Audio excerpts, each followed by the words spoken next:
अब बात करते हैं कि जीएनएम कोर्स के सिलेबस क्या है, यानी कि प्रथम वर्ष में कौन कौन से सिलेबस है और द्वितीय। नमस्कार दोस्तों, आज के अगले वीडियो में आप सभी का स्वागत है। आज के इस वीडियो में हम जानेंगे कि जीएनएम कोर्स क्या होता है, जीएनएम कोर्स क्या होता है और जीएनएम कोर्स की पूरी जानकारी। और अगर वीडियो अच्छा लगे तो चैनल को सब्सक्राइब और लाइक करना ना भूलें। तो चलिए हम आगे बढ़ते हैं। तो सबसे पहले हम इस वीडियो में जानेंगे कि जीएनएम के क्वालिफ़िकेशन क्या है, यानी कि जीएनएम कोर्स कौन कौन कर सकता है, यानी कि जीएनएम कोर्स के लिए एलिजिबिलिटी क्या है। और जो अगला है वो है जीएनएम कोर्स में फ़ीस कितना लगता है और जीएनएम कितने साल का कोर्स होता है और जीएनएम के लिए उम्र कितना होना चाहिए और जीएनएम का फुल फॉर्म क्या होता है और जीएनएम के कॉलेज कौन कौन हैं और जीएनएम कोर्स में सब्जेक्ट कौन कौन होता है। ये सभी चीज़ पर हम इस वीडियो में चर्चा करने वाले हैं। तो चलिए हम आगे बढ़ते हैं। सबसे पहले हम जानते हैं कि जीएनएम का फुल फॉर्म क्या होता है। जीएनएम का फुल फॉर्म क्या होता है, तो इसका जो फुल फॉर्म होता है वो है जनरल नर्सिंग एंड मिडवाइफरी। यह इसका फुल फॉर्म होता है। अब हम बात करते हैं कि जीएनएम कोर्स कौन कौन कर सकता है, यानी कि जीएनएम कोर्स के लिए क्वालिफ़िकेशन क्या होना चाहिए, यानी कि जीएनएम के लिए एलिजिबिलिटी क्या होना चाहिए। एलिजिबिलिटी क्या होना चाहिए, तो सबसे पहले आपको 10+2 में यानी बढ़ावा में आपको किसी भी स्ट्रीम से पास करना होगा।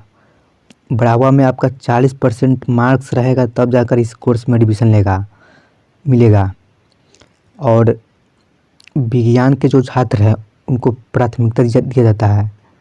साइंस कॉमर्स आर्ट्स होता है ना, उसमें से विज्ञान के अगर कोई छात्र है तो उनको प्राथमिकता दिया जाता है, यानी कि एडमिशन में सबसे पहले विज्ञान के छात्र को लिया जाता है, यानी कि साइंस स्ट्रीम वाले को पहले लिया जाता है और जब सीट बचता है तब आर्ट्स कॉमर्स वाले को लिया जाता है।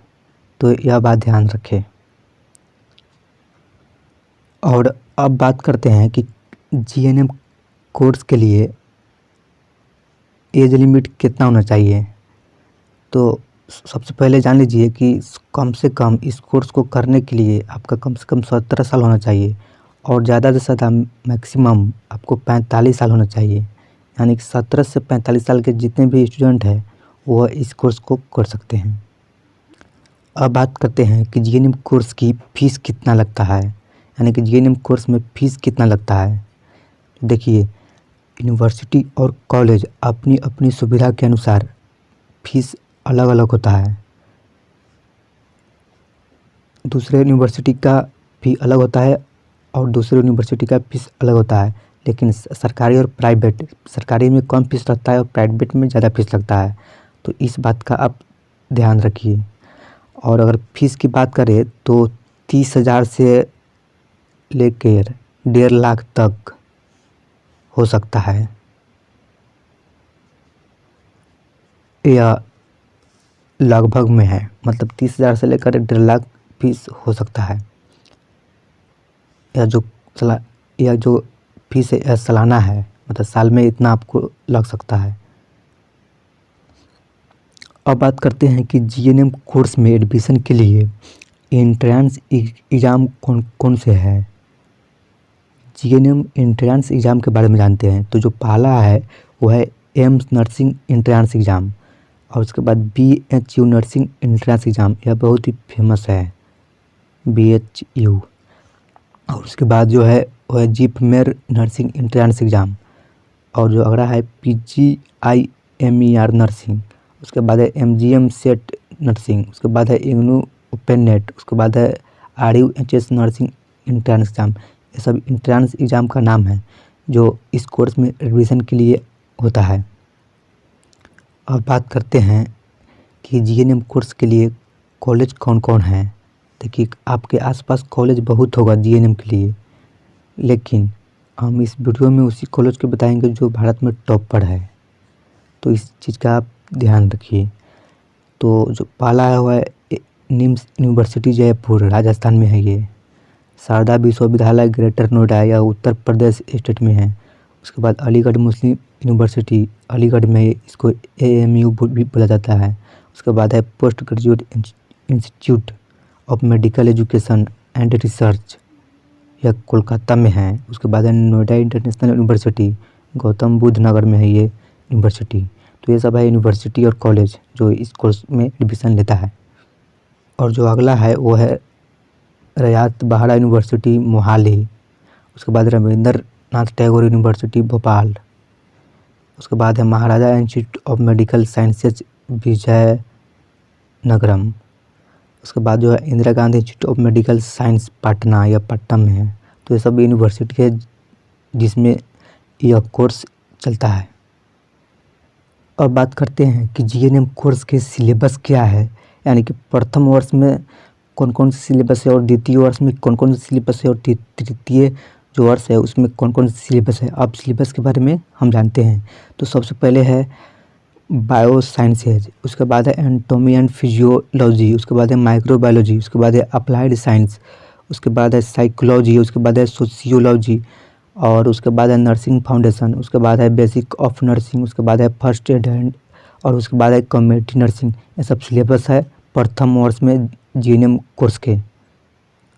और प्रथम वर्ष में ही है, प्रथम वर्ष में भी यही सिलेबस है।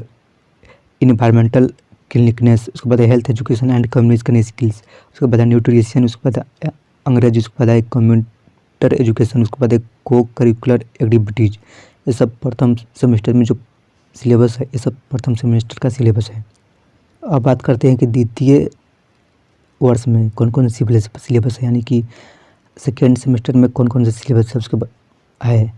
तो जो पहला है वह मेडिकल सर्जिकल नर्सिंग, उसके बाद mental health and psychiatric nursing, उसके बाद चाइल्ड हेल्थ नर्सिंग, उसके बाद को करिकुलर एक्टिविटीज़।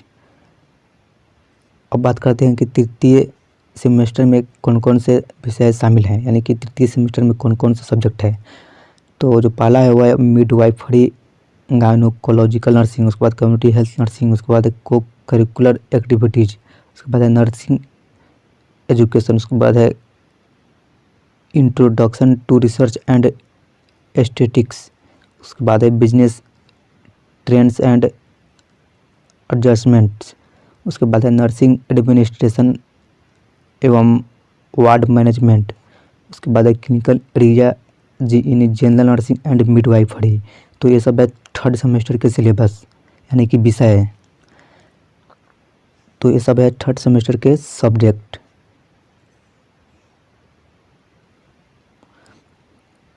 तो ये सब हुआ थर्ड सेमेस्टर के सिलेबस। आज के लिए इतना ही, मिलते हैं अगले वीडियो में, तब तक के लिए धन्यवाद।